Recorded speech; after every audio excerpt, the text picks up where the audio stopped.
Welcome to Jikoni Magic's Meza. Today we are making sauerkraut, one of the simplest and most powerful prebiotics you can make at home.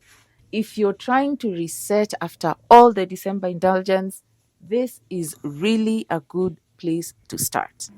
I'm using one whole cabbage, about 1 kilo. I cut it in half, then into quarters, just to make it easier for me to slice. I like medium strips. They give me the good balance of crunch and fermentation, but you can slice yours however you like. Next up, carrots. I peel them, trim the ends, and grate them on the largest holes because I like them coarse, on the bigger side. Yeah. If you prefer them finer, that's totally fine. Use the smaller holes. Now, I didn't measure the carrots strictly. I usually eyeball it and go with my gut. Okay. You'll actually see me hesitate a little. Do I add them all? Do I not? And then I decided, ikonini. Yes, everything goes in. I realized afterwards that I hadn't been recording while mixing, but this is the ratio I really like. Slightly more carrots, which I don't mind at all because they add a bit of natural sugar and help the fermentation along.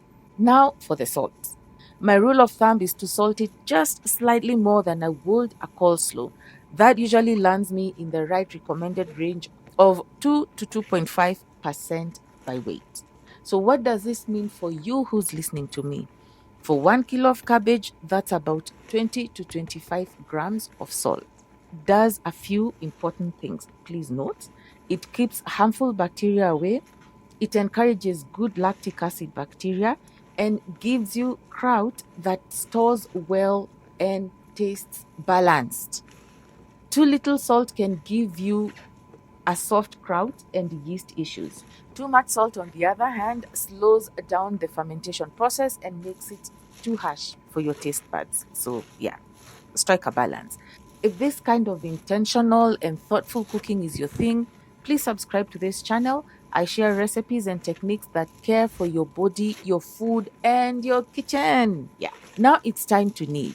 I start by gently mashing everything for a couple of minutes to distribute the salt, then I taste. If it's still a little mild, I add another pinch and keep kneading. Kneading helps pull water out of the cabbage, and that liquid becomes the brine.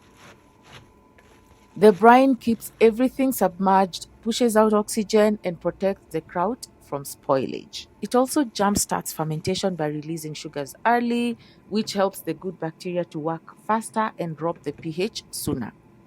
Once everything is well mixed, I pack the sauerkraut tightly into my jars. This is really important. Packing tightly pushes out air pockets and keeps the cabbage fully under the brine. Lactic acid bacteria love low oxygen, salty, moist environment. Please bear that in mind. Any trapped air makes fermentation unpredictable. You don't want that in your sauerkraut. You want predictable patterns.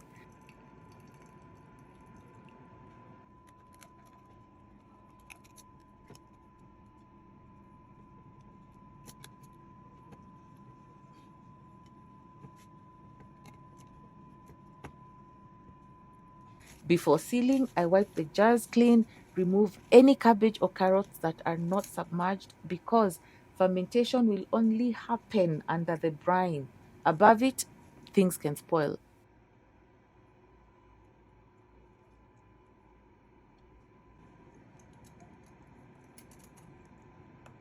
Fast forward 4 days. You can already see how active this whole sauerkraut mixture is.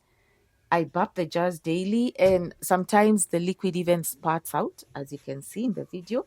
So always keep your jars in a container. This helps keep the mess away from your counters. Okay.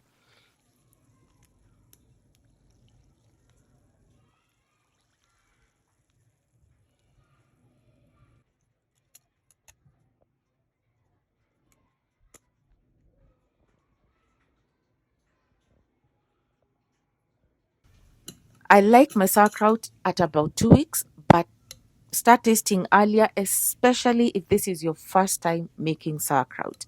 Let your taste buds guide you. Once it's ready, I move it into the fridge to slow down the fermentation. I open one jar at a time and leave the other sealed until I need it. And yes, it's still crunchy. Have a listen. Thank you so much for watching, and as always, keep it Jikoni magic, and bye bye.